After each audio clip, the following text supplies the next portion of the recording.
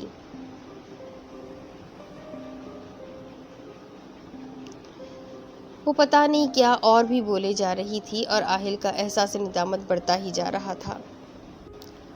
اب آخری دن یونیورسٹی میں آج صرف 2 ہی لیکچرز ہونے تھے، اس لیے آبش نے سوچا کہ پہلے وہ لیکچرز لے لے اور پھر ماہم کے پاس چلی جائے۔ اور اب تو آہل بھی وہاں ہوتا ہے، اس لیے کسی سے ڈرنے والی کوئی بات ہی نہیں۔ اس لیے یونیورسٹی جانے کے لیے تیار ہونے لگی۔ یونیورسٹی ماہم کے بغیر سوچ میں یونیورسٹی نہیں تھی، اسے عجیب سے خوف آ رہے تھے۔ یہ عادت بہت بری چیز ہوتی ہے۔ جب یہ ہو جاتی ہے نا تو یہ کبھی کبھی محبت سے بھی زیادہ جان لیوا صورت اختیار کر لیتی ہے۔ یہ پل پل انسان کو مارتی ہے، اسے اندر سے بالکل ختم کر دیتی ہے۔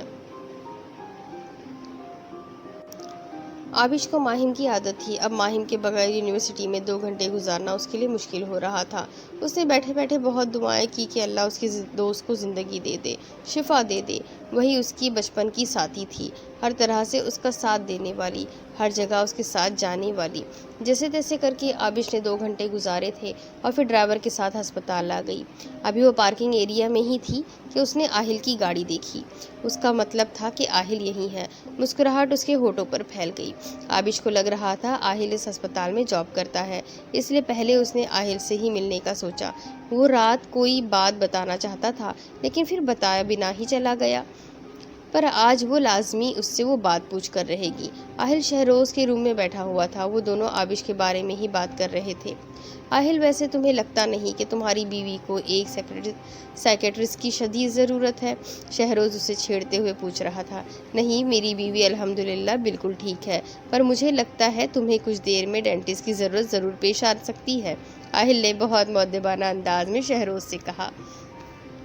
اچھا، ڈینٹسٹ کی ضرورت؟ اور یہ اتنا خوبصورت اندازہ آپ کو کیسے ہوا ہے؟ اپنے تھوڑی کے نیچے انگلی رکھتے ہوئے اس نے آہل سے پوچھا۔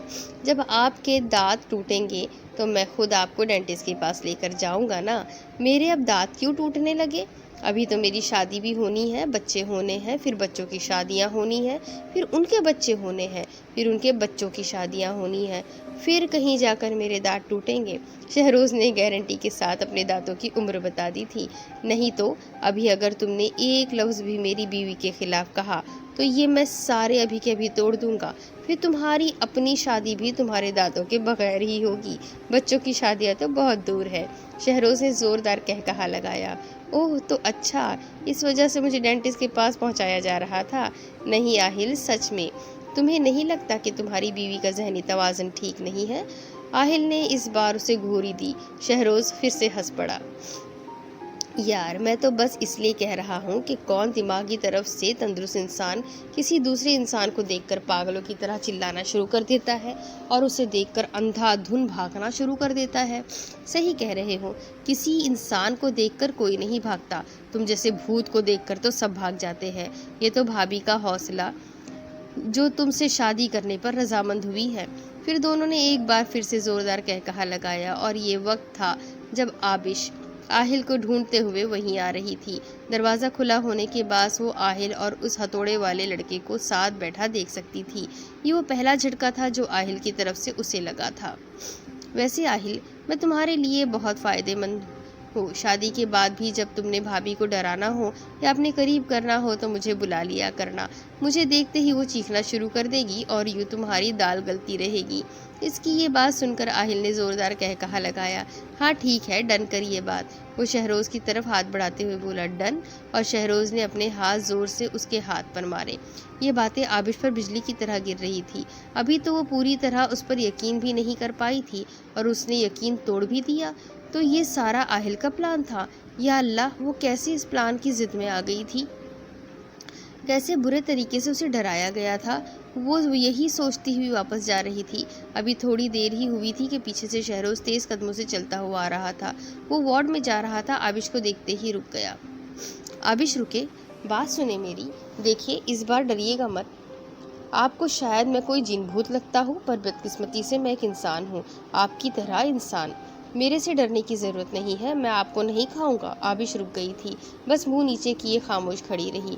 عابش، میں ایکچولی آپ سے معافی مانگنا چاہتا ہوں۔ میں پچھلے کچھ سالوں سے آپ کو ایک کیریکٹر لیس لڑکی سمجھتا آیا ہوں۔ عابش نے نظر اٹھا کر اس کو دیکھا جو پتہ نہیں کیا کہہ رہا تھا۔ مجھے کیریکٹر لیس؟ یا خدا، کیوں؟ میرا دامن ایک بار پھر ان کے سامنے بھی داغدار ہو چکا ہے۔ عابش کی آنکھوں سے آنسو نکل آئے۔ نہیں عابش، روئے نہیں پلیز۔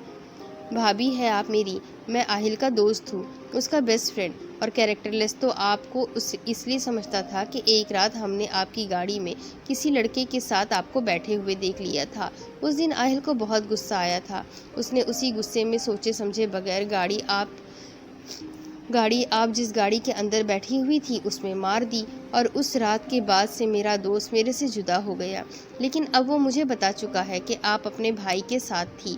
وہ آگے بھی پتہ نہیں کیا کچھ بولے جا رہا تھا، پر عابش کو سننا ہی بند ہو گیا تھا۔ بس آنکھوں کے سامنے ماہم کا چہرہ آ گیا۔ وہ اس وقت کس قدر تکلیف میں تھی، اس کے ماں باپ کتنی تکلیف میں تھے، اور اس سب کا ذمہ دار آہل ہے۔ شہروز اب کچھ بول رہا تھا اور عابش نے بھاگنا شروع کر دیا۔ وہ اور کوئی بات نہیں سننا چاہتی تھی۔ وہ اس وقت ماہم کے ماما کے سامنے بھی نہیں جا سکتی تھی۔ وہ کس منہ سے اس کے سامنے جاتی، جبکہ اس کا اپنا شوہر ہی ان کے اس دکھ کی وجہ تھا۔ اس کے ایسے بھاگنے پر شہروز کو ایک بار پھر اس کی دماغی حالت پر شک ہوا تھا، پر اپنے دانتوں کا سوچ کر وہ خاموش ہو گیا اور اندر وارڈ میں چلا گیا۔ اب اس کے آگے کی سٹوری میں آپ کو اگلی قسط میں سناتی ہوں کہ اب آگے کیا ہوگا۔ کیا ایک بار پھر عابش آہل کو معاف کر پائے گی؟